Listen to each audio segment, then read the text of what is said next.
Welcome back. Well, today I'm joined by Dr. Alan Beyer, otherwise known as Doctor in the Dugout. Well, welcome. Very nice to have you here on that side today. Nice to be here. Most of my appearances have been here, me interviewing some of our newer doctors in town, so it's nice to swap places. Well, we appreciate you coming in. I know you're very busy and there's a lot of things going on. And what we're going to talk about today is, injuries and how we get those injuries by golf, tennis, pickleball, all sorts of things that they do here in the village.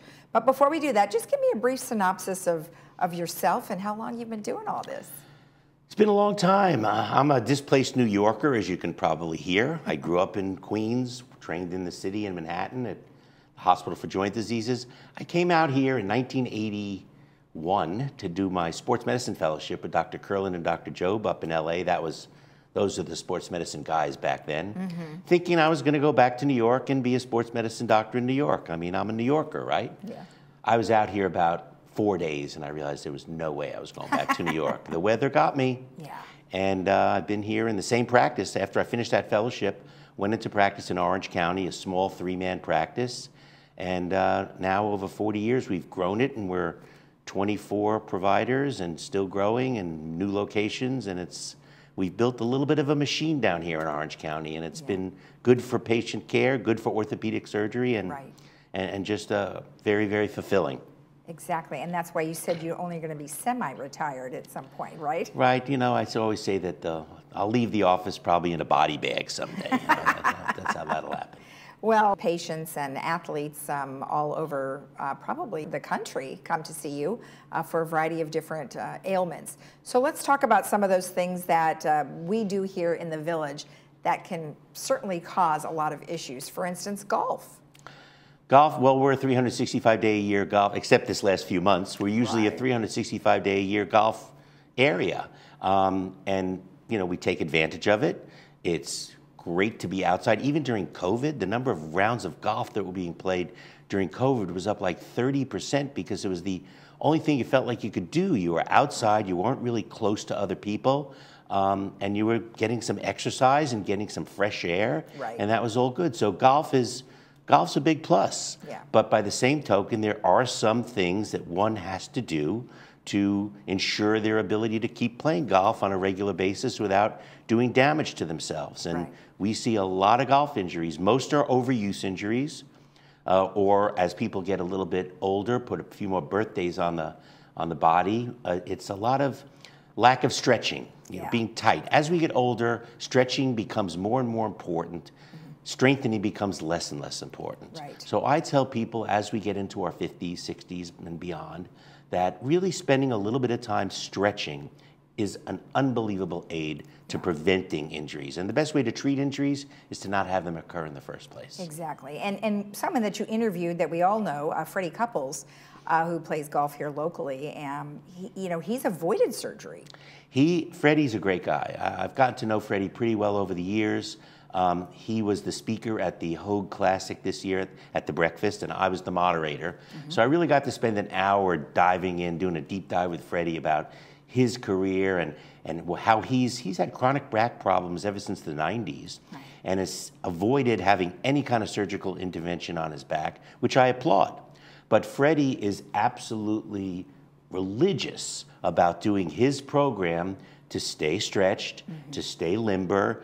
And the other thing he does is he limits his schedule. You don't see him playing in as many tournaments as most of these senior guys who are out there grinding every single week. Fred really limits his schedule to keep himself able to do it. He avoids 4-day tournaments as opposed to their 3-day tournaments as much as he can. He plays in all the majors, but doesn't schlep across the country every single week like these guys do. And it's quality of life for him that's more important. I think that he's won something like 15 times on the regular tour, about another 15 times on the Champions Tour. He would have had double that number of wins if he didn't have his back issues. But he's dealt with it well. He changes the shoes he wears to accommodate it. And his swing is such a powerful swing. It's amazing that he has been able to avoid back surgery. You see a lot of these young players today, it's a different mindset.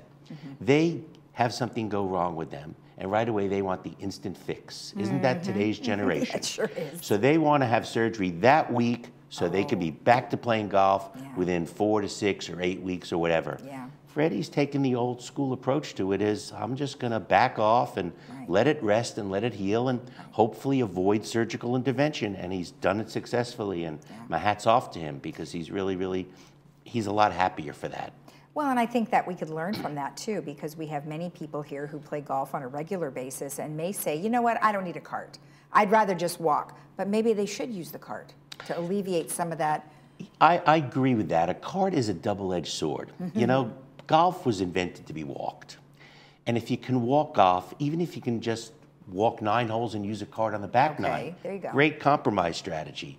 Because the walking is good for your tempo, it's good for your pace, it's good for your cardio, as opposed to just tooling around on that golf cart and rushing up to your next ball and rushing right into the shot.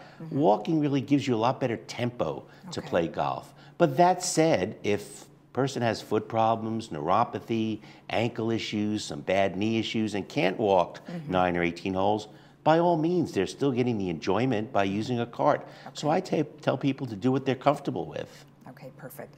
Let's talk about tennis and pickleball. So pickleball is the latest craze, of course. So many people they're taking over the tennis courts to play pickleball these days. But similar situations happen with both those sports. They're very similar. I like to say that pickleball been very good to me. We saw a huge increase in injuries when pickleball started to get really popular. Couple of reasons. Tennis players tended to be a little younger and in better shape. Tennis players tended to be a little bit more fanatical about their workouts and their preparation for tennis. They stretched a lot. They did all the right things. As people added a decade or two to their lives and started to play pickleball, they figured, oh, well, look how much smaller the court is. I don't have to worry about being as conditioned as I did with tennis. And that's actually a cause of a lot of the pickleball injuries. The tennis court is rather large. It's a large area for one to cover, especially in singles. The pickleball court is much more compact. So people will play pickleball and they'll be on this little tiny court and they think they can get to every single ball no matter where it is on the court. Whereas in tennis, when somebody hit a good passing shot and you realize, I got no chance at that ball, you let it go. You didn't strain to try to get to it. Pickleball is the exact opposite. Everybody thinks they can get to everything. So they start reaching for things and stretching for things that they can't get to comfortably. And we see the Achilles tendon injuries, we see the forearm strains and elbow strains. And it's really part of it is the learning process of learning how to appropriately play pickleball. You can't get to every shot, and believe it or not, strategy in pickleball is much more important almost to the casual player than in tennis. You can play pickleball without moving a lot if you really know the strategy. So it's opened up a whole new avenue for people who don't get around as well, who aren't quite as fit as the typical tennis players, but it gives them the opportunity to get out there and compete. And that's what it's all about.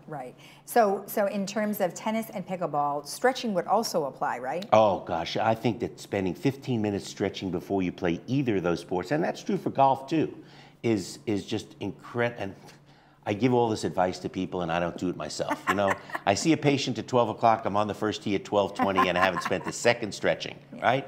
I should listen to my own advice, but stretching is very important. I actually myself go to a place called Stretch Lab once a week where, you know, a lot of people use trainers in the gym and stuff like that. I actually get stretched, passively stretched once a week, and I find that it's done wonders for improving my range of motion of my shoulders and my hips and other joints. It's something that people really should look into as we add years onto our age. Now, you were recently inducted into a Hall of Fame. Yeah, it's funny. It's with a couple of awards. The Toshiba, what used to be the Toshiba, which is now called the Hoag Classic, has been on for about 24 years. I've participated in it all 24 years that it's been a tournament. I've played in the Pro-Am all 24 years.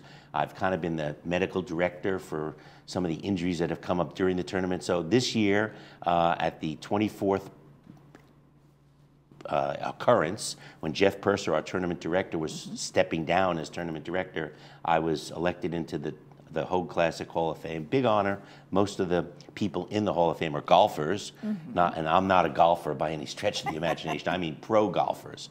And it was a nice recognition, and it was just nice to be, it's been great to be involved and raise money for Hoag through a great cause. The county, the city of Newport Beach really rallies around the tournament. It's a great event. It's a great and event. I'd encourage anybody who has any kind of interest in golf to attend the event, because you just get closer to the golfers. The crowds aren't that big. It's names that you remember for the last 30 years that are playing. It's a fabulous event, and it was a big honor. Well, congratulations. Thank you. And we appreciate you taking the time to go over all this with us. Well, it's been a pleasure to be here. Thank you. If you want more information about anything that we've discussed, you can always watch Dr. Alan Beyer on Doctor in the Dugout on Wednesdays at 3:30 and Sunday at 10:30, where Dr. Beyer interviews lots of different doctors about lots of different subjects. Or you can always get in touch with Hoag at HoagOrthopedicInstitute.com. We'll be right back.